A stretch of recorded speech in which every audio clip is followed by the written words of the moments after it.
Om Namo Bhagavate Vasudevaya. Om Namo Bhagavate Vasudevaya. Om Namo Bhagavate Vasudevaya. This evening we're going to read and discuss from the 16th chapter of the Bhagavad Gita as it is, the last verse, text number 24. This chapter is entitled The Divine and the Demoniac Natures. Grace Shri Bhaktivedanta Swami Srila Prabhupada Ki. One should therefore understand what is duty and what is not duty by the regulations of the scriptures. Knowing such rules and regulations, one should act so that he may gradually be elevated. Purport. As stated in the 15th chapter, all the rules and regulations of the Vedas are meant for knowing Krishna. If one understands Krishna from the Bhagavad Gita and becomes situated in Krishna consciousness, engaging himself in devotional service, he has reached the highest perfection of knowledge offered by the Vedic literature. Lord Chaitanya Mahaprabhu made this process very easy. He asked people to simply chant Hare Krishna, Krishna Krishna, Hare Hare, Hare Ram, Ram Ram, Hare Hare, and to engage in the devotional service of the Lord and eat the remnants of foodstuffs offered to the deity. One who is directly engaged in all these devotional activities is to be understood as having studied all Vedic literature. He has come to the conclusion perfectly. Of course, for the ordinary persons who are not in Krishna consciousness or who are not engaged in devotional service, what is to be done and what is not to be done must be decided by the injunctions of the Vedas. One should act accordingly without argument. That is called following the principles of Shastra or Scripture. Shastra is without the four principal defects that are visible in the conditioned soul. Imperfect senses, the propensity for cheating, certainty of committing mistakes, and certainty of being illusioned. These four principal defects in conditioned life disqualify one from putting forth rules and regulations.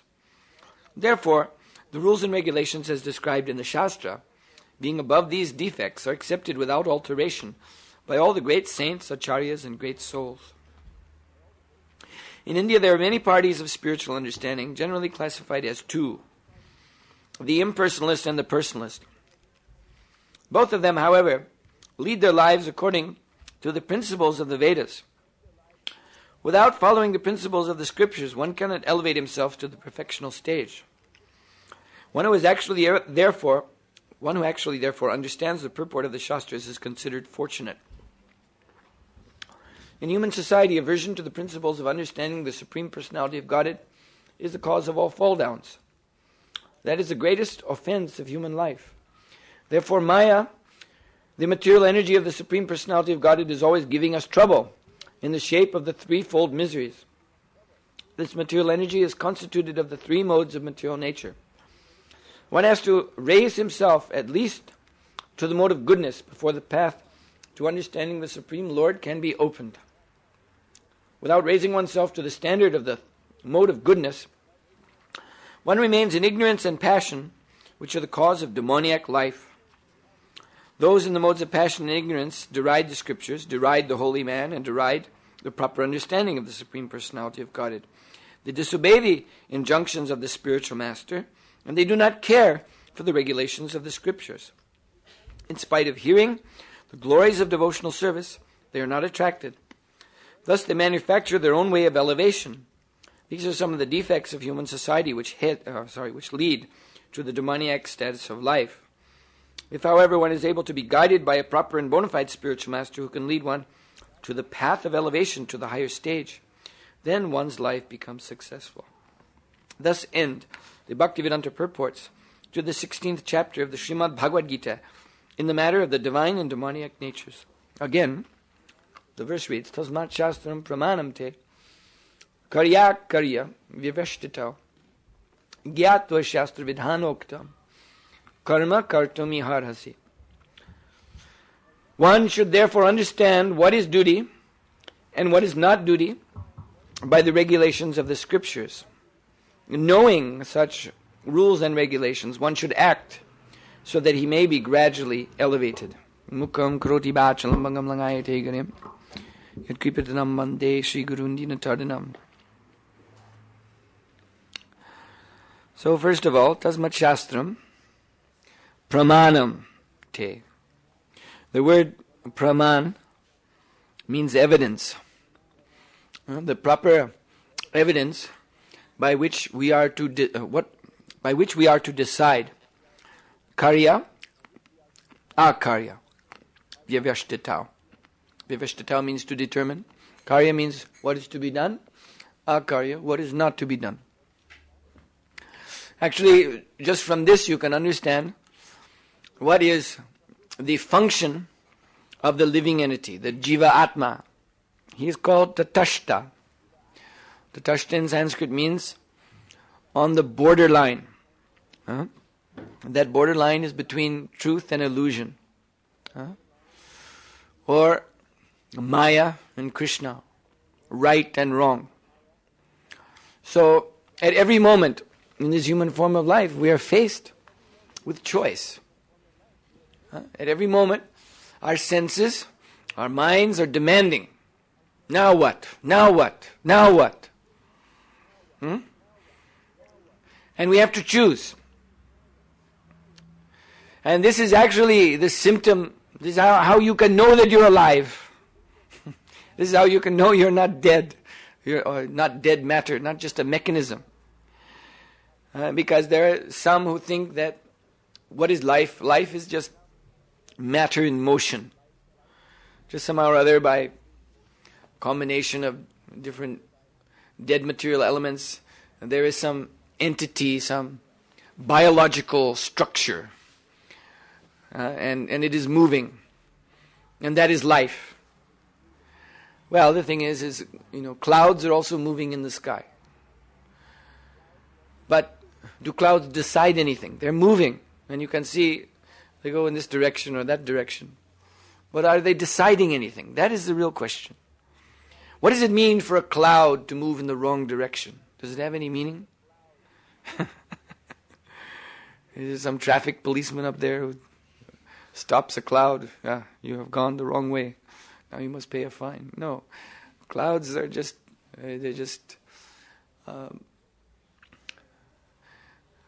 conglomerations of nebulous water vapor, and they're just being blown along by the wind.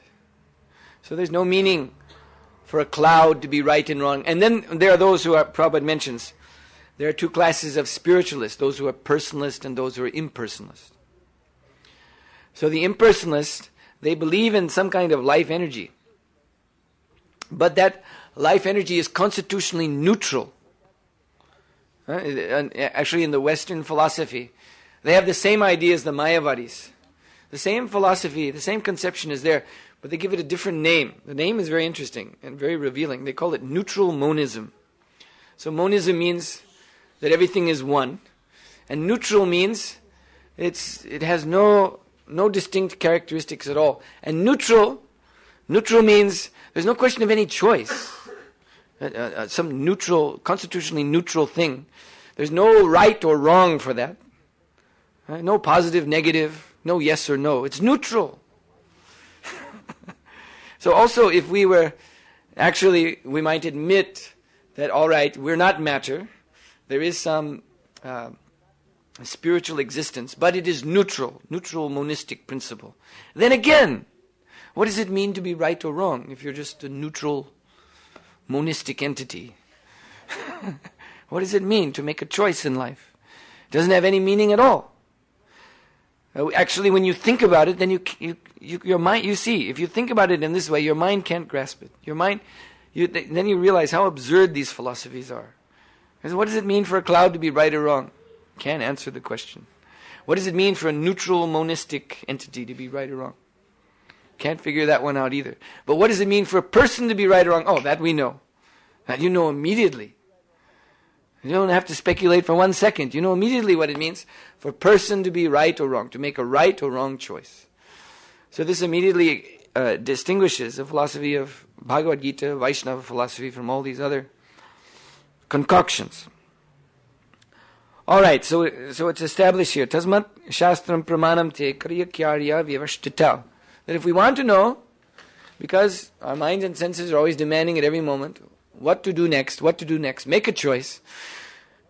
So if you want to know the right choice, then you have to be guided at every moment by Shastra. Shastra, the revealed Vedic scripture, that is your praman, that is your evidence. And if we are acting blindly without, just like it is exactly like driving on a road, some strange road out in the country, without a road map.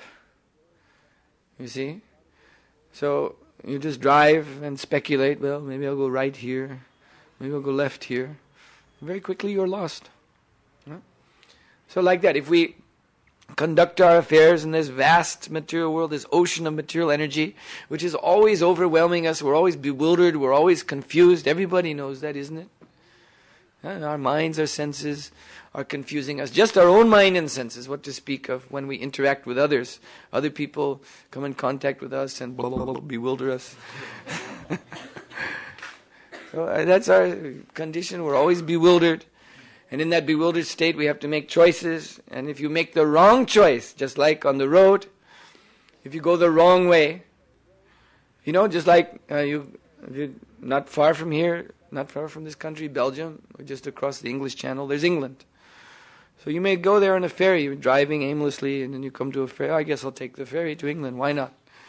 And it takes you across, and then you get off.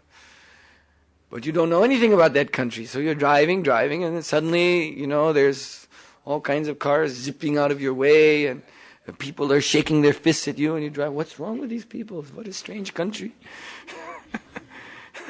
Why are they all on the wrong side of the road? And then you turn on the radio and you hear a police report. Beware, there's a madman on the road driving on the wrong side of the road. Not just one madman, there's so many madmen on the wrong side of the road.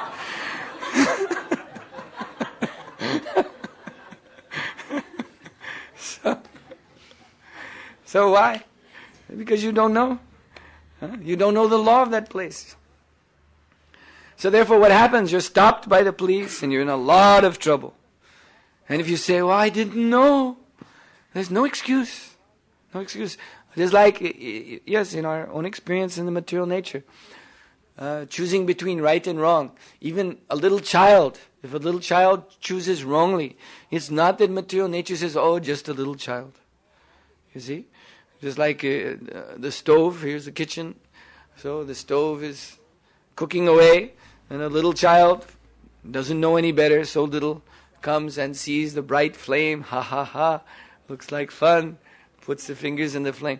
So does Agni Dev say, oh, poor little child, Mama didn't teach the child yet about fire, so I won't burn the child today.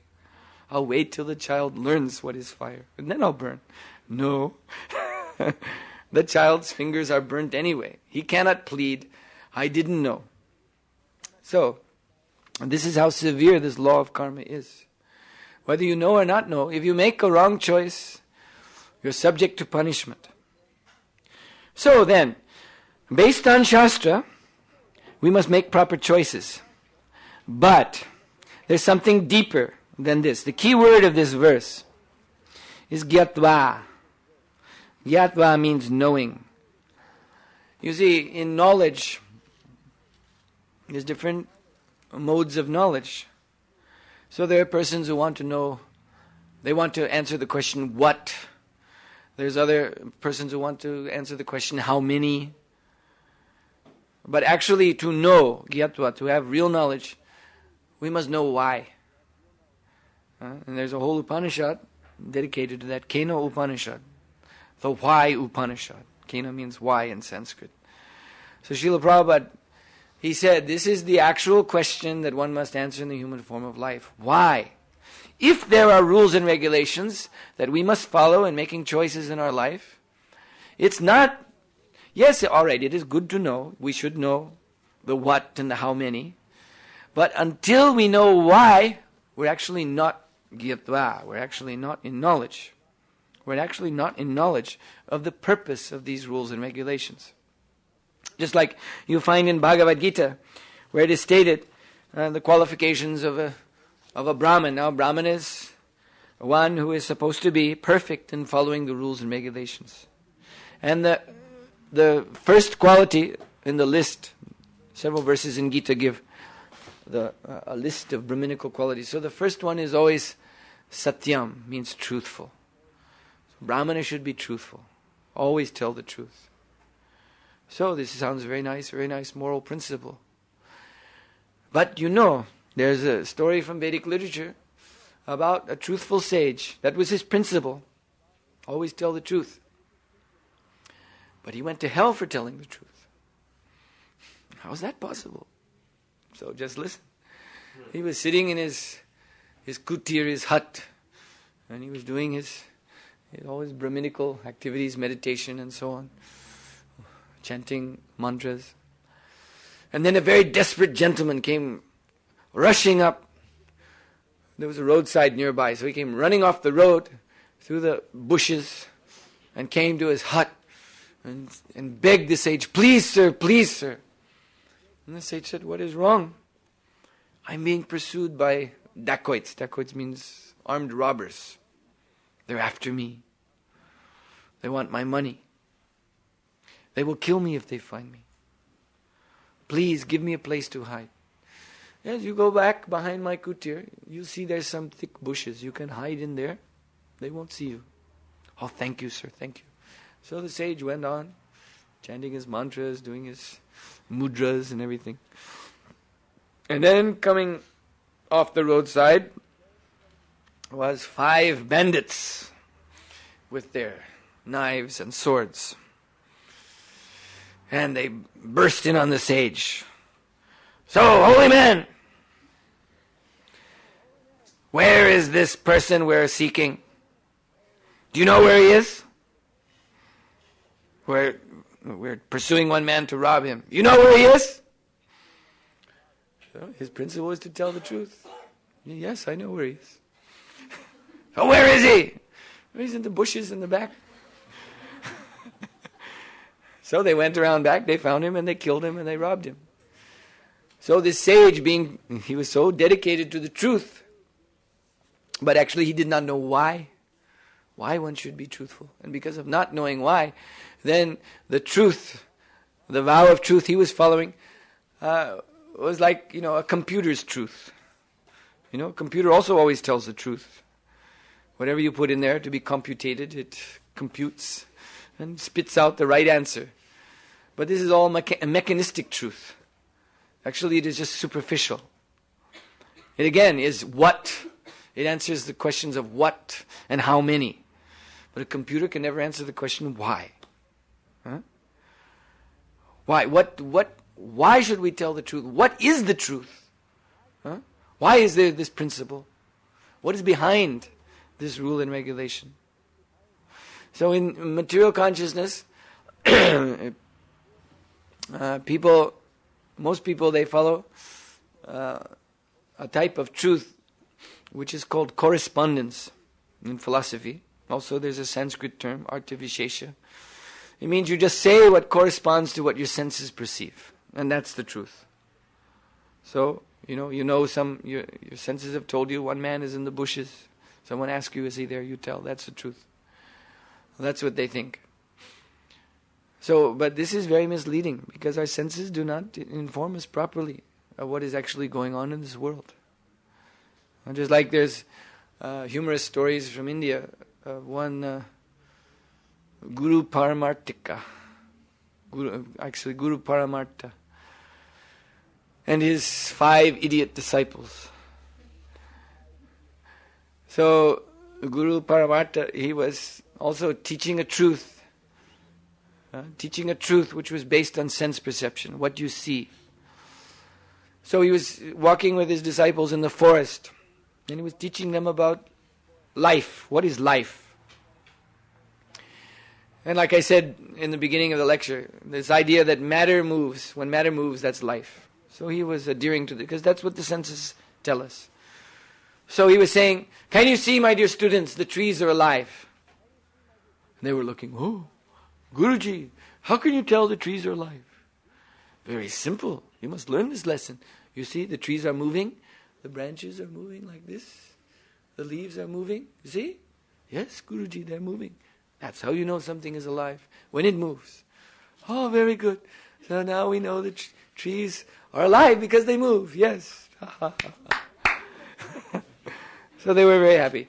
And they walked along a little farther, and then they came to a river. The river also moves. So they were very afraid. Guruji, you want us to cross this river? But it's moving, it's alive.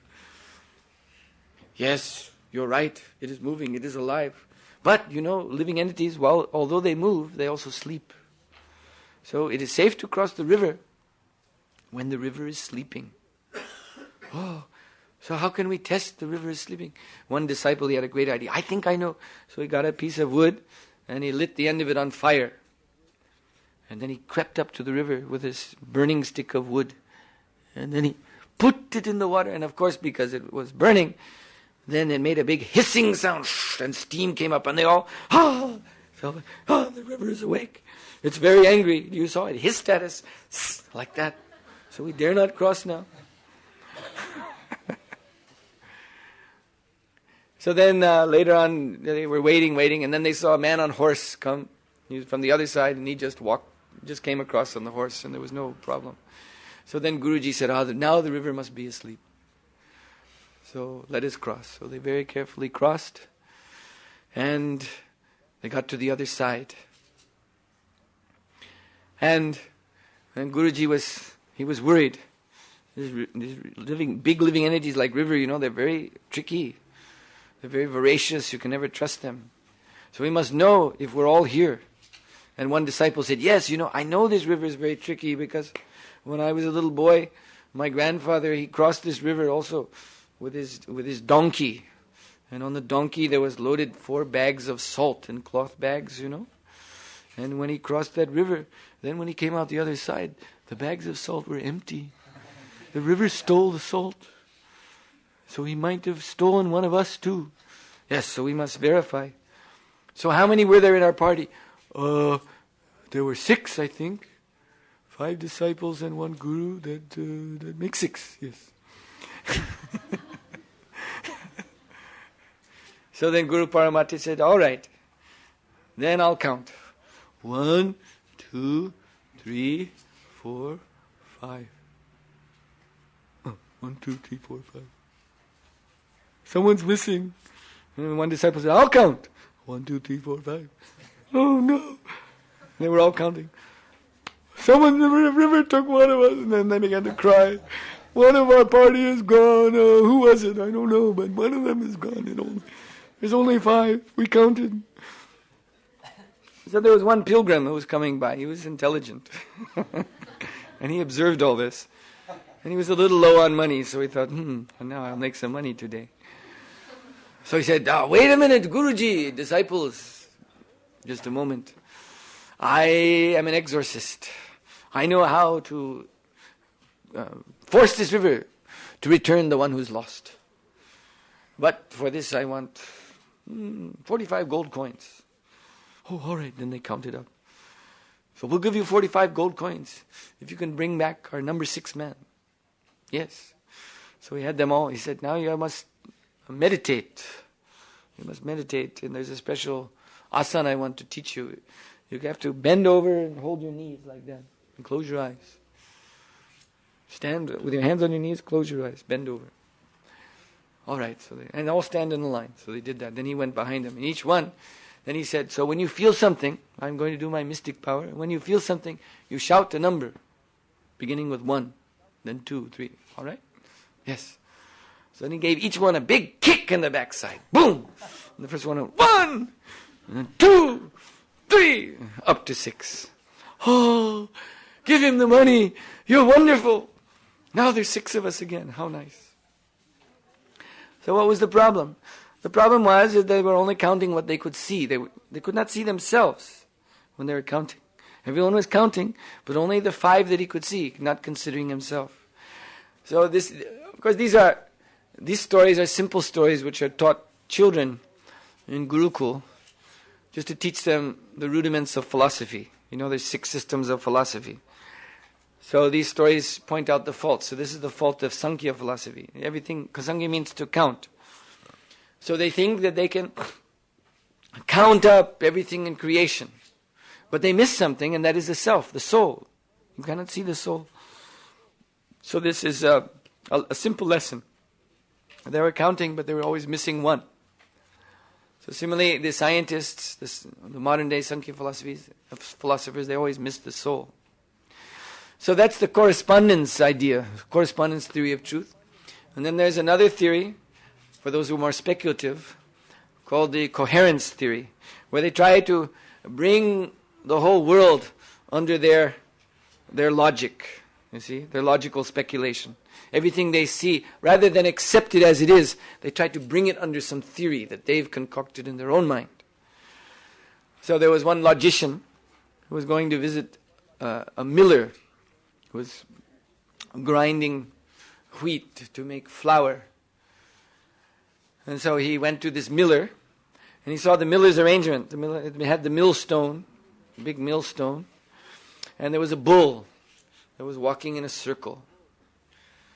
And so when he came and ordered a bag of flour, so the miller said, "All right, just a moment," and he went and he got some grains.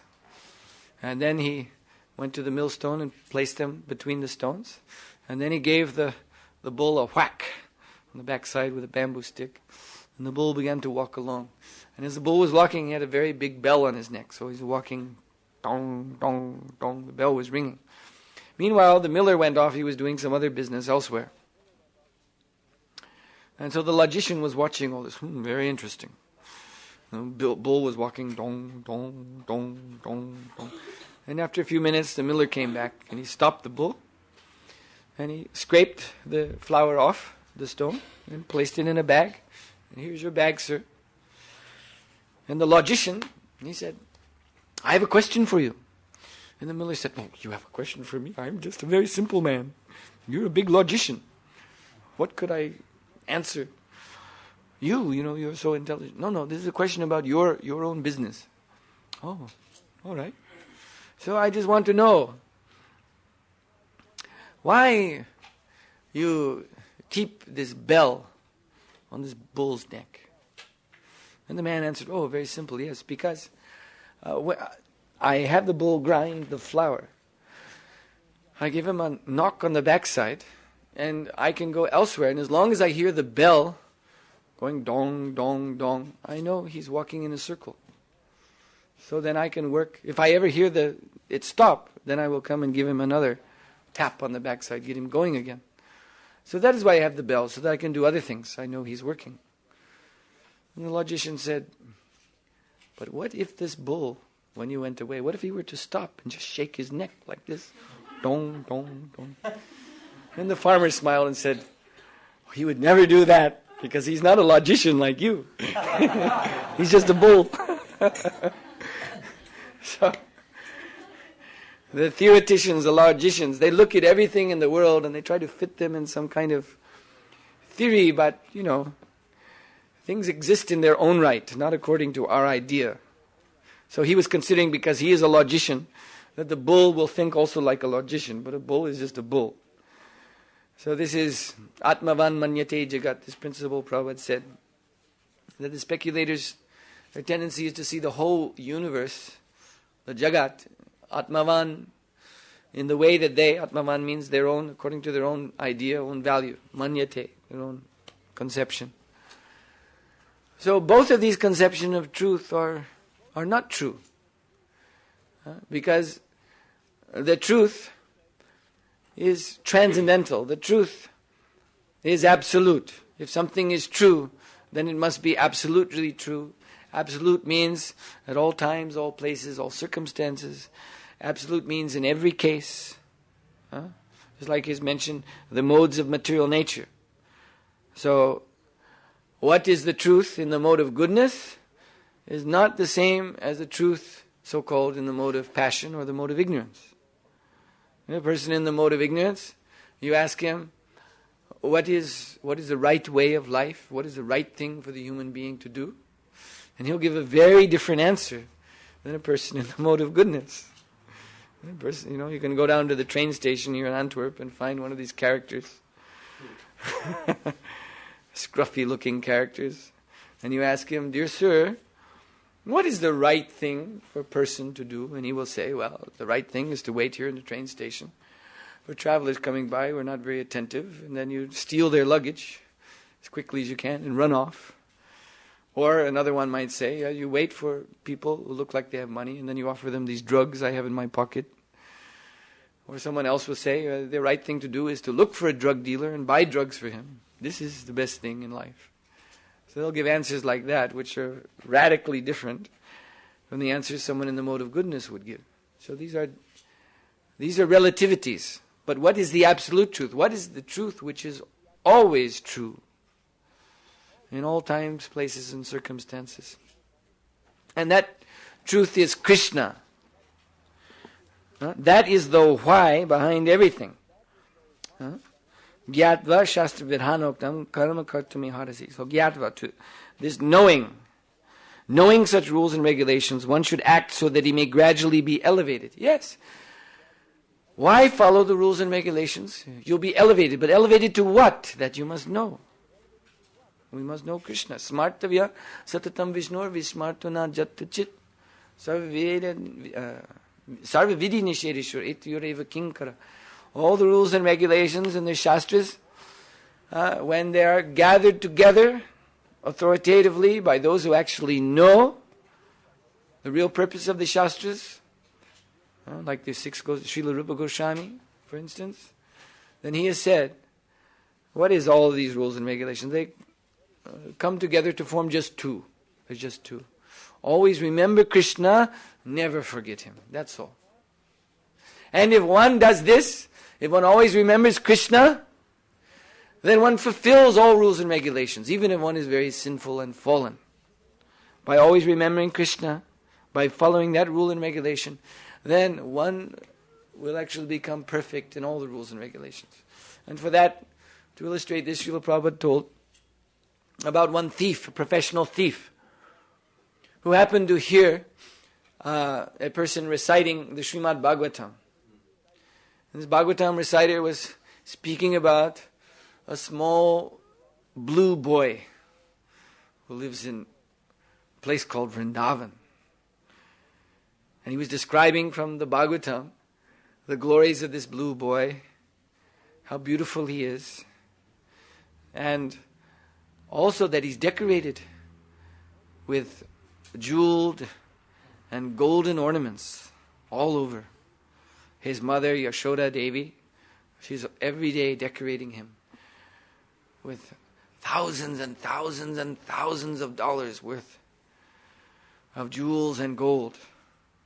So the thief, he was just kind of, there was nothing else to do, so he's listening. Oh, Krishna, Vrindavan, what is that? I don't know. But then when he heard jewels, gold, so then he began to ask questions. So you said this little boy lives in Vrindavan. Yeah, yes. I can see you're a great soul. You're interested in Krishna. Yes, I'm very interested in Krishna.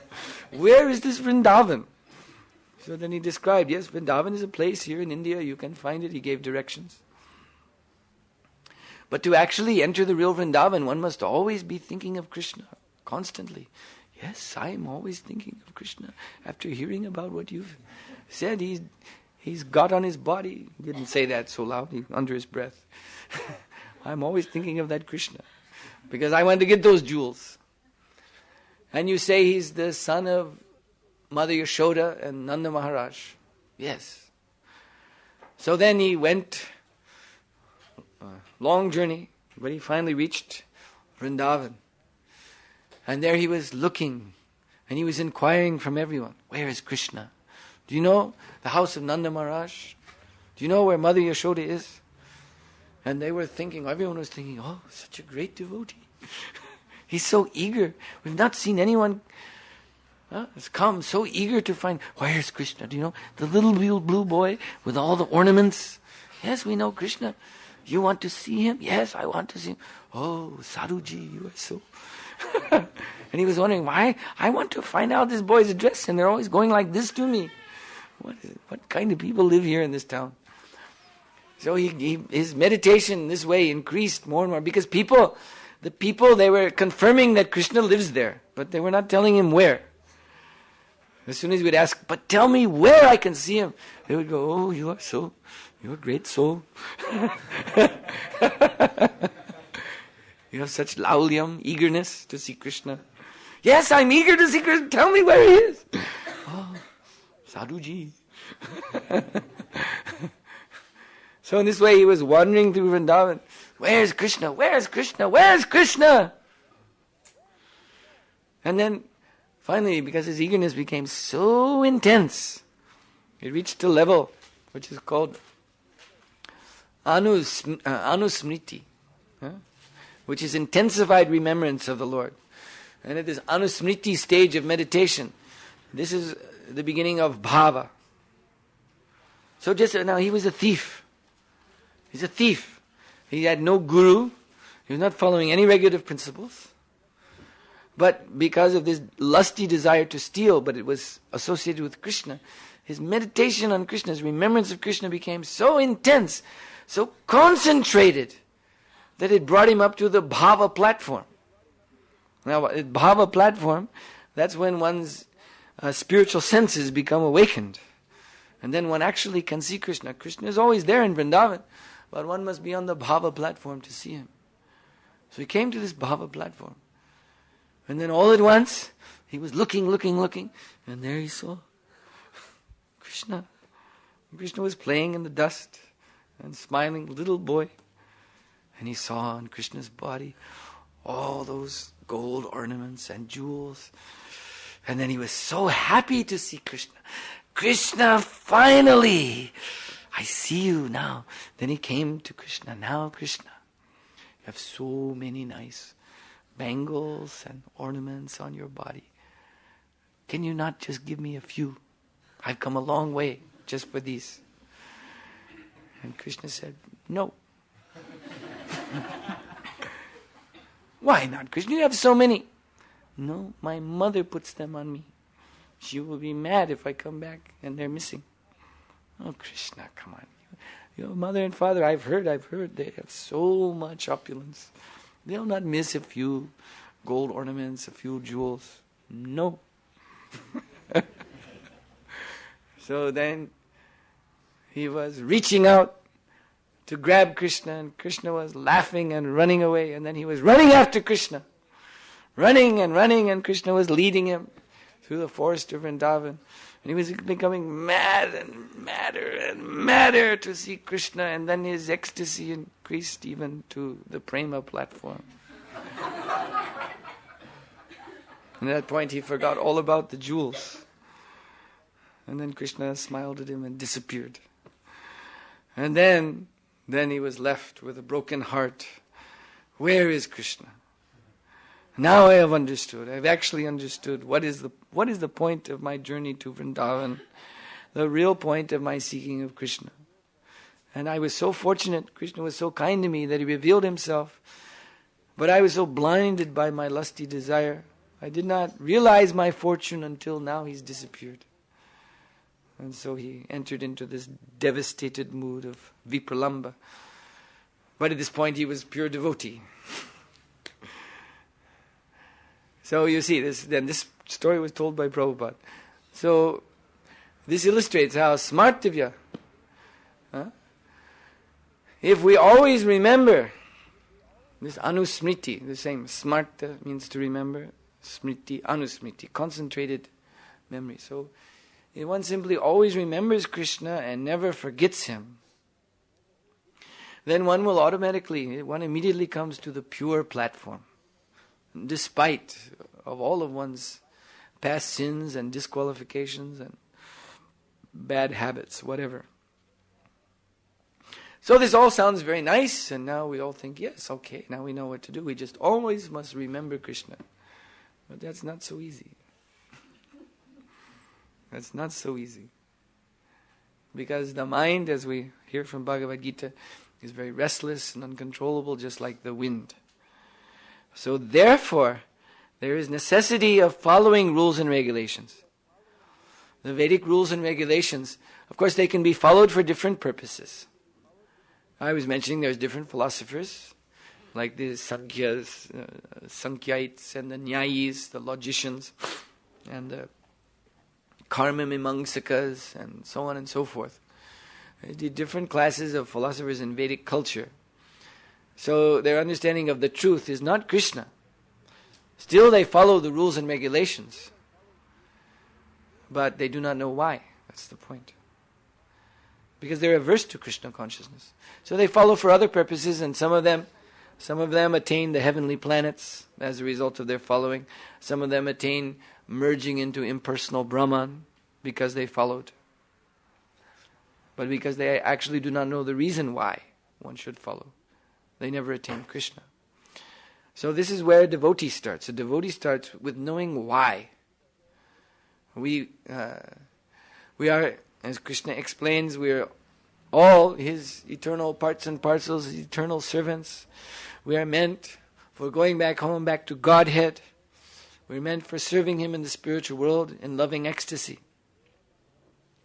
And because our minds are so restless and uncontrollable, although we would certainly like to, always remember Krishna and never forget Him, our minds are so devious and so rascal, just like the wind. How can you catch the wind? Huh? How will you catch the wind? You go out with some big net or some big blanket and try. It's impossible to catch the wind. So the mind is like that. You cannot, by any physical endeavor, capture this mind. But if we follow the rules and regulations with the intention of serving Krishna, with the intention of regulating the mind, so that gradually the mind will be able to attach itself to Krishna more and more and never forget Him, then we get Krishna's mercy.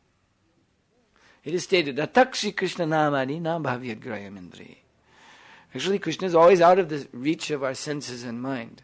But sevan mukhi jivado svayameva sparatyada. But if we serve Krishna, if we regulate our senses according to the Vedic Shastra, karya vyavashtita, you follow the do's and don'ts of the Vedic scriptures, but for serving Krishna, then this attempt satisfies Krishna. Then svayameva sparatyada. Then on his own initiative, it is actually not. It's not even because we followed the rules and regulations so nicely that somehow by that means we captured Krishna. No, not even that. That is another kind of foolishness. Like there's a foolishness, niyamagraha. So one kind rejects the rules and regulations, doesn't follow them, becomes a nonsense. And another kind follows very, very rigidly, but blindly. You see, Prabhupada says, just follows for the sake of following. And that means pride. That means thinking I'm very, pure person because I follow and these others don't follow, they're nonsense. He just becomes puffed up.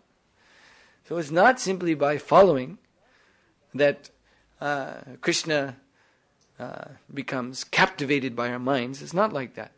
But if we follow these Vedic injunctions which Krishna himself has given, and we follow with the intention of serving Krishna, then Krishna, he becomes pleased with us. He becomes pleased by that attempt. And then on his own initiative, when he finds that we are now ready, we are now worthy, then he reveals himself to us.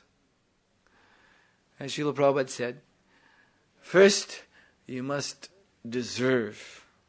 For those who want to see Krishna like that thief. But that is not the way.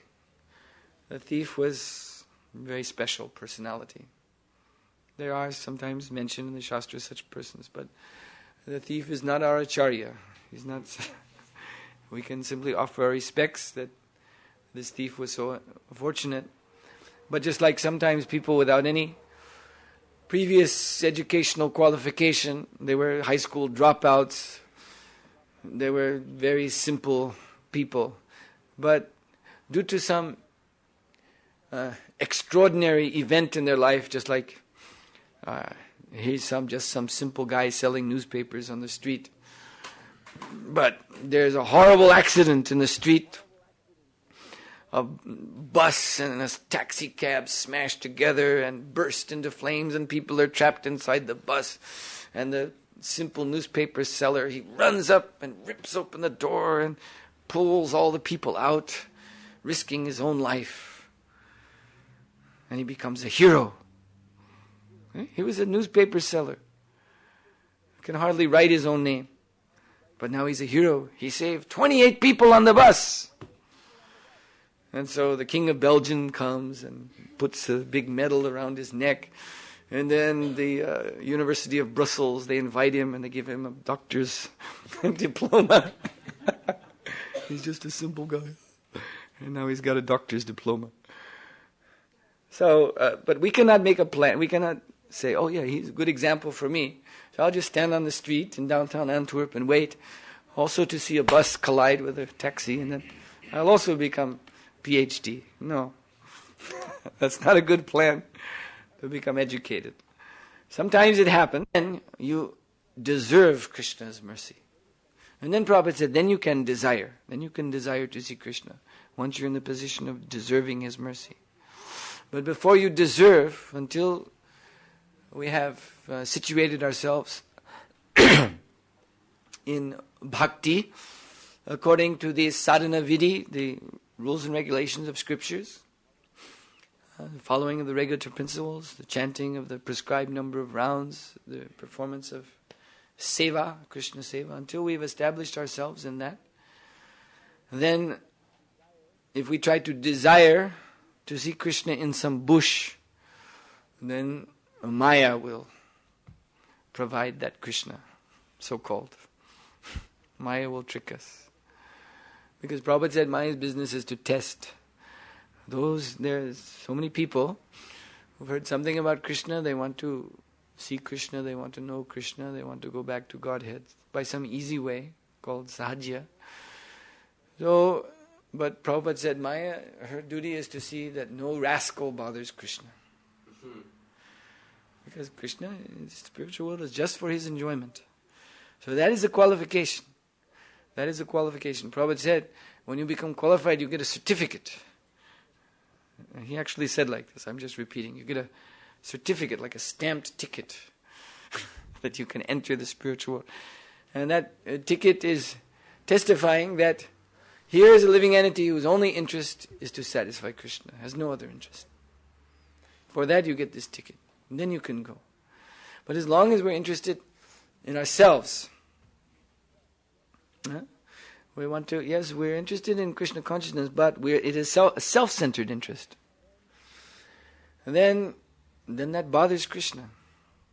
So Prabhupada said, Maya, her business is to stop anyone from entering the spiritual world who has self-centered desires. So, that is why this sadhana bhakti, Vaidhi bhakti process is so important, because by this regulation gradually, because Prabhupada said, what does it mean to accept this rule and regulation? It means to accept discipline. Doing discipline means you do something that you yourself would not normally do. And normally, we don't like to rise very early in the morning. Normally, we don't like to be very regulated, very clean. We don't like to apply ourselves to spiritual discipline. This is not what we like to do by our habit, bad habit in this material world. So as long as we continue to indulge these habits, then you must remain in this material world. Maya, she'll arrange that for you. As I said this morning, Krishna is in the heart, observing everything we do, and Prakriti, the material energy, is also there because she is his Shakti. So she's also there in the heart, in our heart too. Why do you think this body is here? Because she's arranged that around the heart, which is the seat of the soul. And so Lord Krishna is looking, he sees crystal clear all the desires of the living entity. And then he turns to Prakriti and says, as I'm just quoting Prabhupada, Prabhupada said, he wants the body of a dog. Give him the body of a dog. And Mahadev goes, all right, Shazam. Then you get the body of a dog. So as long as we have these selfish desires, then we will just continue to accept body, material body after material body after material body. And that is the result of indulging our own whims. That warning is there. Vartate kamakarata, in the verse before. As long as that is our business, to satisfy our own whimsical desire, to follow our mind, then this will be our relationship with Krishna. Then he's turning to the material energy. Just see this desire, satisfy it. And so Maya is continually satisfying these desires. So one has to become trained in this sadhana bhakti, doing what Krishna wants us to do. So sadhana bhakti simply means it starts on the platform where you do what you can do for Krishna. Sadhana bhakti, some people criticize sadhana bhakti, this is the lower platform. Yeah, but you are on the lower platform. So on this lower platform which you now are on, by following these rules and regulations, you can do what Krishna wants you to do. And then when you become trained in that, satisfying Krishna on this level, yes, then there is the spontaneous level. But first of all, we have to get in this habit, this good habit of doing what Krishna wants us to do. And that is why we must follow the rules and regulations. So I'll stop here. Are there any questions?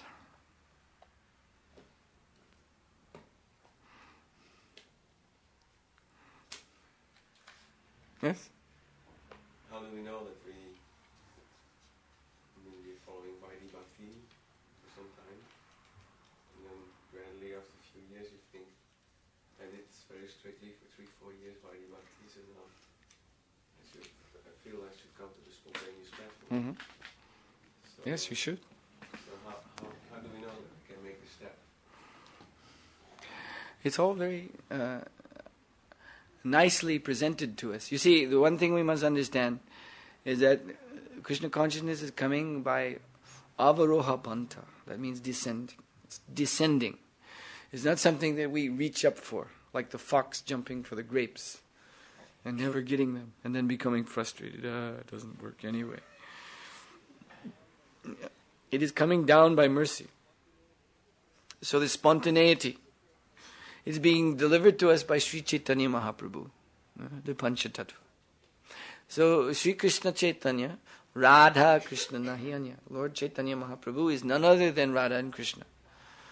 So Radha and Krishna, as you can see here, is Radha and Krishna in this picture, and there's depicted their transcendental loving pastimes, Madhura Leela. So this is when the spontaneous loving attraction, spontaneous devotional service, Raganuga, Bhava Bhakti awakens in the heart. Then one's purified emotions, purified transcendental emotions, draws one into these pastimes. So, but our desires are not purified. So how shall they become purified? That is the question. So Sri Chaitanya Mahaprabhu has given us the process. And that process is this Sankirtan mission. Bhaktivinoda Thakur says, the mission of Sri Chaitanya Mahaprabhu with his associates, Panchatattva, in Navadvip Dham is identical to the Leela of Shri Radha and Krishna in Brajadam, in Vrindavan. They're actually the same. But this one, you cannot go. You cannot go from Maastricht to Goloka Vrindavan. You have to go to Mayapur. You have to go to Navadvip. Or you have to go to the mission, the preaching mission. Wherever Lord Chaitanya has expanded it in the world, by Srila Prabhupada's mercy, it has also come to Maastricht. Or everywhere around the world. So you must join Sri Chaitanya Mahaprabhu's Sankirtan party. And this spontaneous attraction means that one becomes spontaneously inclined to Sankirtan. In the beginning, you're told, Sankirtan leader says, okay, Prabhu, time to go out. Oh.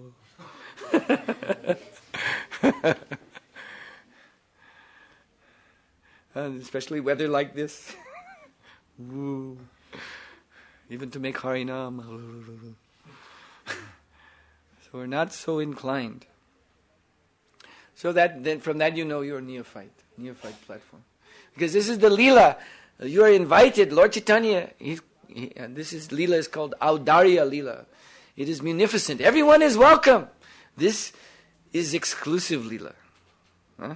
This is exclusive Leela. Only for those who are the topmost transcendentalists. They may go there. But this one, everyone. Doesn't matter. You are a fish eater. You are a dog eater. Come on. Chant Hare Krishna. So everyone has access. But as long as we are, dragging our feet, as long as we are slow, as long as we are reluctant, it's too much trouble, too difficult, too demanding, too heavy, then you can know, you're doing, that's nice, but you can know you're still on the neophyte platform. So, therefore Srila Prabhupada says you must become practiced, you must become habituated to follow the rules and regulations. As Srila Prabhupada said, I just read today, he gave the example of a boy going to school. So everyone who's a parent, who's ever had a child who went to school, when the child first have to go, they're very unruly. They don't like. And when they're in the school, first of all, they don't even know what to do. And they just make a disturbance just by their not knowing anything. And then often they're rebellious when the teacher tries to show them what to do. But as Prabhupada said, when they get used to it, then finally they behave properly. After a little while, then they come in when the bell rings and they sit down at the desk and they open the book. And the teacher doesn't have to tell them each step. Now come in, now sit down, now open the book. They do it because they have learned. So that is the more advanced platform. When one is spontaneously engaged in the Sankirtan mission, he doesn't have to be pushed from behind. Rather, he's pushing himself because he likes it. He wants to do more and more and more. Harinam, book distribution, preaching, prasad distribution. He wants to see the mission of Srila Prabhupada, the mission of Chaitanya Mahaprabhu spread more and more. He wants to see more and more fortunate souls with their hands upraised, big smiles, chanting, jumping up and down, like Jack in the Box. When seeing these sights make him very happy. And he wants to see it more and more. So then he's becoming advanced. And Sri Chaitanya Mahaprabhu, well, he is, as I said, Radha Krishna Nahi Anya. He is the same Radha and Krishna. So when he sees this eagerness reach a peak point, this eagerness to perform Sankirtan reach a peak point, then he reveals himself as Sri Radha and Krishna. So then one actually is in both pastimes. It's not that one goes from there to there, but actually one is simultaneously in both. That is the, Bhaktivinoda Thakur says, that is the great mystery of Chaitanya Leela. That both are going on simultaneously, and devotees are in both positions. There is a scripture called Gar Gonadesha Deepika, which is, Deepika means the light by which you can see the identity of the associates of Chaitanya Mahaprabhu. So this scripture by, what is his name? Kavi Karnapur, yes, Kavi Karnapur. So that scripture reveals the Vrindavan identity of all the associates of Chaitanya Mahaprabhu. So you can know every one of Lord Chaitanya's associate, who he is in Goloka Vrindavan, which gopi, which cow, gopa, and so on.